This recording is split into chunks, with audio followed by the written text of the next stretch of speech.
पिछले 2.5 दिनों से जो अविश्वास प्रस्ताव पे जो चर्चा हो रही है उसमें विपक्ष केवल और केवल मणिपुर पे उन्होंने बात करी। इससे एक बात तो स्पष्ट होती है कि इनके 10 साल और हमारे 9 वर्ष, इनके 10 साल के अंदर घोटालों की लाइन लग गई थी, लेकिन इन्होंने सरकार के एक भी मंत्रालय के खिलाफ एक शब्द नहीं यहाँ कहा है, सिर्फ मणिपुर की बात करी है। आज ये चर्चा इस बात की भी होनी चाहिए जो मूल जड़ है। ये बार बार मणिपुर की बात करते हैं, ये भी बोलते हैं कि हम वहां पर गए थे कुछ लोगों से मिलने के लिए, एक वीआईपी विजिट इनकी हुई थी।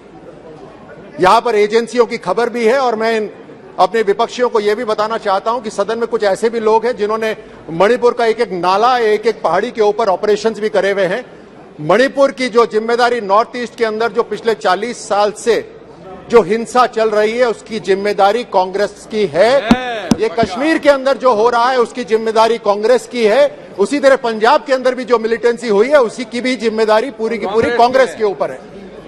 लेकिन आज चर्चा विश्वास और अविश्वास की हो रही है, तो मैं हरिशंकर परसाई जी की उस पंक्ति से ये बात कहना चाहता हूं कि आत्मविश्वास कई प्रकार का होता है, धन का, बल का, ज्ञान का, लेकिन मूर्खता का आत्मविश्वास सर्वोपरि होता है जो इन्होंने दिखाया।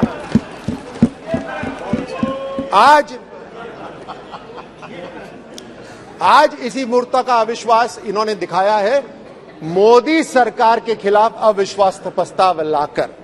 मूर्खता इसलिए भी क्योंकि इन्होंने अविश्वास और अविश्वसनीय में ये अंतर भी नहीं जानते। इनके 60 वर्ष के अंदर जो ये नहीं कर पाए देश के लिए, प्रधानमंत्री मोदी जी ने पिछले 9 वर्ष में उससे कई गुना विकास करके दिखाया है। मैं सीधे, क्योंकि समय कम है, मैं सीधे आता हूं जो ये बार बार बात करते हैं देश को तोड़ने की, जोड़ने की। इन्होंने एक यात्रा भी निकाली, भारत जोड़ो यात्रा करके। मैं 2008 में बीजिंग ओलंपिक्स के अंदर वहां पर था और हमें खबर लगी कि साहब सोनिया गांधी जी, राहुल गांधी जी आपसे मिलने आ रहे हैं। ये हमसे मिलने वहां पर नहीं आए थे और ना ही कोई मुलाकात हुई, क्योंकि इनकी थालियां तो कम्युनिस्ट पार्टी ऑफ चाइना ने बिछा रखी थी। इनकी मुलाकात कम्युनिस्ट पार्टी ऑफ चाइना से हुई। ये रिमोट कंट्रोल से सरकार चलाते थे। अगर कोई सैनिक ये कार्रवाई करे तो उसके खिलाफ गद्दारी का मुकदमा चलता है। ये उस समय सरकार चला रहे थे। They should be tried for treason, गद्दारी के ऊपर इनके ऊपर मुकदमा होना चाहिए, क्योंकि ये चाइना के साथ इनके साथ हो रहा था। 2018 के अंदर 2018 में यही अविश्वास प्रस्ताव आया था। उस अविश्वास प्रस्ताव के अंदर जैसे इस बार राहुल गांधी ने चिल्ला कर यहां पर बात रखी, उसी तरह उस समय भी इन्होंने जोर जोर से कहा कि हिंदुस्तान पहली बार इतिहास के अंदर असुरक्षित है। ये बात बार बार कही कि हिंदुस्तान पहली बार इतिहास में असुरक्षित है। हिंदुस्तान के लिए तो वो लागू नहीं हुआ, लेकिन राजस्थान के लिए वो जरूर लागू हो गया। राजस्थान आज इतिहास में पहली बार असुरक्षित है, अपराधों में नंबर 1 है, भ्रष्टाचार में आज नंबर 1 है। यहां पर खड़े होकर बड़े इमोशनल तरीके से राहुल गांधी बोल रहे थे, मैं जा रहा था, मेरी जुबान भी नहीं खुल रही थी, वो महिला आई, उसने ऐसे पूरी रात अपने बच्चे के साथ बिताई। राजस्थान को भूल गए बिल्कुल, वहां से तो यात्रा भी निकाली थी। 14 साल की वो मासूम बच्ची जिसने इस दुनिया को भी नहीं देखा था, उसके साथ सामूहिक दुष्कर्म हुआ, जिंदा को काटा गया, उसको भट्टी में, कोयले की भट्टी में डाला गया। लेकिन इनकी तरफ से एक ट्वीट नहीं, एक कोई शब्द नहीं। ये शर्म आनी चाहिए इनको। डूंगरपुर कम नहीं है, डूंगरपुर के अंदर एक 9वीं क्लास की शिक्षक के साथ 5 लोगों ने दुष्कर्म करा, लेकिन इनके जू भी नहीं रखती। करौली के अंदर एक 21 साल की लड़की, आप बात करते हैं अगर इमोशन, अगर आप किसी के पिता है तो इस बात को समझिए, 21 साल की लड़की को पहले अगवा करा गया।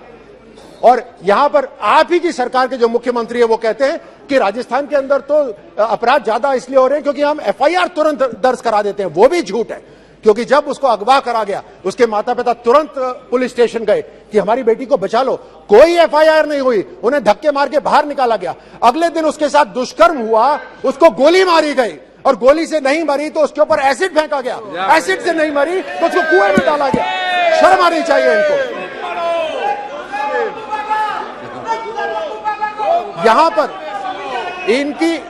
यहां पर बात खत्म नहीं होती, यहां बात खत्म नहीं होती। इनके मुख्यमंत्री कहते हैं, इनकी पार्टी के ये इतनी जो संवेदनशीलता दिखा रहे हैं कि ढोंग रच रहे हैं, इनके मुख्यमंत्री कहते हैं ये जितने भी रेप विक्टिम्स हैं आधे तो झूठ हैं, ये इनके मुख्यमंत्री कहते हैं। वो बोलते हैं बाकी आधे जो हैं वो उनके रिश्तेदारों ने कराए, यानी पीड़िता के ऊपर एक और आरोप लगा दो झूठ बोलने का। यही नहीं, इनके मंत्री सदन के अंदर खड़े होकर ये बोलते हैं कि हाँ राजस्थान रेप्स में नंबर 1 है, और फिर मुड़ के बोलते हैं क्योंकि राजस्थान मर्दों का प्रदेश है, और उसमें उनके विधायक ठहाके लगा के हंसते हैं। ये है कांग्रेस का असली चेहरा। ये 17 बलात्कार हर रोज राजस्थान के अंदर होते हैं, 7 हत्याएं हर रोज होती हैं। आप कहां मणिपुर की बात कर रहे हैं? आप ही के मंत्री ने वहां सदन में खड़े होकर यह बोला कि मणिपुर की तरफ नहीं, अपने गरेबान में झांकिए। उसका मंत्री पद छीन लिया गया, उसको वहां सदन में मारा गया। ये इनकी असलियत है कांग्रेस की। ये इनके, आपको असलियत बताता हूं कांग्रेस की असलियत, और ये आंकड़े हैं, ये मैं नहीं कह रहा। इनके विधायकों के बेटे, विधायकों के भतीजे, विधायकों के पीए, उनके ऊपर दुष्कर्म की एफआईआर हो रखी है। यह है असलियत इनकी, लेकिन उनके ऊपर कोई कार्रवाई नहीं हो रही। गर्भवती महिलाओं के ऊपर ये जो पैसे बनाते हैं, वो इससे ये अपनी जेब भराई कर रहे हैं। तुष्टीकरण का उदाहरण तो राजस्थान के अंदर इतना भद्दा हो रहा है, शायद ही किसी भी प्रदेश, भारत के किसी भी प्रदेश में हो रहा हो। ये 4 साल के अंदर 10 पुजारियों की हत्या हुई है। धार्मिक स्थल बचाने के लिए संतों ने अपना आत्मदाह कराया राजस्थान के अंदर। 300 साल पुराना शिव मंदिर तोड़ा जाता है, उसके ऊपर बुलडोजर चलता है।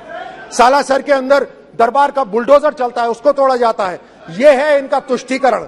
एक खास समुदाय के लिए इनकी सरकार वहां पर एक आदेश पारित करती है। सुनिए, एक आदेश पारित करती है इनकी राज्य सरकार कि एक खास समुदाय के लिए बिजली कटौती नहीं होगी क्योंकि उनका एक त्योहार है, हमें उनसे कोई परेशानी नहीं। लेकिन उसी समय वहां पर हिंदुओं का भी त्योहार था, रामनवमी मनाई जा रही थी, उस पे डीजेस के ऊपर बैन लगाए गए, पोस्टर्स के ऊपर बैन लगाए गए, धारा 144 लगाई गई। और यही नहीं, भजन कौन से बजेंगे उसकी अनुमति भी कांग्रेस देगी। ये असलियत है कांग्रेस की तुष्टीकरण की। उदयपुर के अंदर कन्हैया लाल की हत्या हुई, न जाने कितने कन्हैया मारे गए हैं, वो तो उनका वीडियो नहीं बना। ये है असलियत राजस्थान की, लेकिन इन्होंने कोई एक्शन नहीं लिया। इन्होंने माहौल ऐसा बना दिया है वहां पर, सभापति जी, ऐसा माहौल बना दिया है कि एक खास समुदाय के लोग पुलिस थाने के अंदर खड़े होकर वो खुलेआम हिंदुओं को धमकी देते हैं, लेकिन इनकी सरकार कुछ नहीं करती। पीएफआई बैंड है, यहां पर गृह मंत्री जी ने कल बताया पीएफआई पूरे राष्ट्र के अंदर बैंड है, लेकिन पीएफआई राजस्थान के अंदर पुलिस प्रोटेक्शन के साथ मार्च करती है। यह है असलियत इनके चेहरे। कहीं ना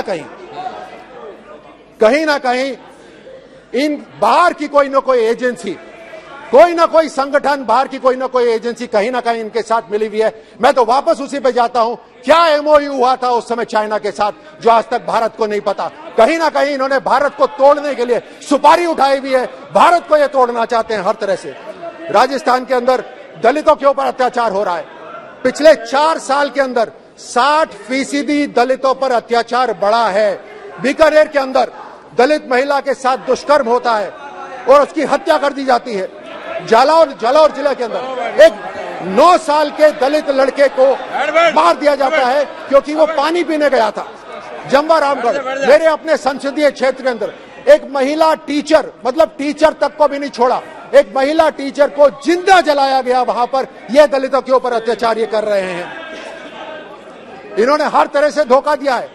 मैं घोषणा पत्र पर आता हूं, इन्होंने घोषणा पत्र में भी धोखा दिया है। ये तो अविश्वास लायक भी नहीं है। ये अविश्वास प्रस्ताव हमारी सरकार के खिलाफ लाए हैं, लेकिन पर ये अविश्वास लायक भी नहीं है। इन्होंने राजस्थान के साथ विश्वासघात करा है। ये है असलियत इनकी। घोषणा पत्र के अंदर ये कहते हैं कि हम हस्तशिल्प कला और हथकरघा निदेशालय का गठन करेंगे, नहीं करा। यहां पत्रकार बैठे हैं, राजस्थान के पत्रकारों को इन्होंने बेवकूफ बनाया। बोलते हैं हम आपकी सुरक्षा के लिए एक अधिनियम लेकर आएंगे। 4.5 साल हो गए, एक भी अधिनियम नहीं आया। इन्होंने हर तरह से राजस्थान के साथ विश्वासघात करा है। और अविश्वास प्रस्ताव किसके लिए लेकर आए? एक ऐसी पार्टी जिसने जो कहा वो करा, एक ऐसी पार्टी जिसने बोला धारा 370 हटाएंगे तो हमने हटाया, हमने बोला राम मंदिर बनाएंगे तो हमने बनाया, हमने बोला आतंकवाद को मुंह तोड़ जवाब देंगे तो हमने दिया। हर तरह से उस सरकार के खिलाफ ये अविश्वास प्रस्ताव लेकर आए हैं। मैं इनसे आग्रह करता हूं अगली बार यह घोषणा पत्र दें तो उसमें एक स्टार लगाएं, वो स्टार लगा के बोले टर्म्स एंड कंडीशंस अप्लाई, क्योंकि ये झूठ बोलते हैं, झूठ बोलने वाले। मैं अभी खत्म करता हूं, अपनी बात खत्म करता हूं ये कहकर कि जब जीत न सके बाजी वे हाथ मलने लगे, जब जीत न सके बाजी वो हाथ मलने लगे। आसमां सी ऊंचाई, प्रधानमंत्री मोदी जी और मोदी सरकार के लिए बोल रहा हूं, आसमां सी ऊंचाई देख वो जलने लगे। अभी तो बहुत कुछ तमन्ना है 56 इंच के सीने में। अरे रुकिए, बैठिए, अभी से आपस में क्यों लड़ने लगे? ये इनके असलियत। बहुत बहुत धन्यवाद।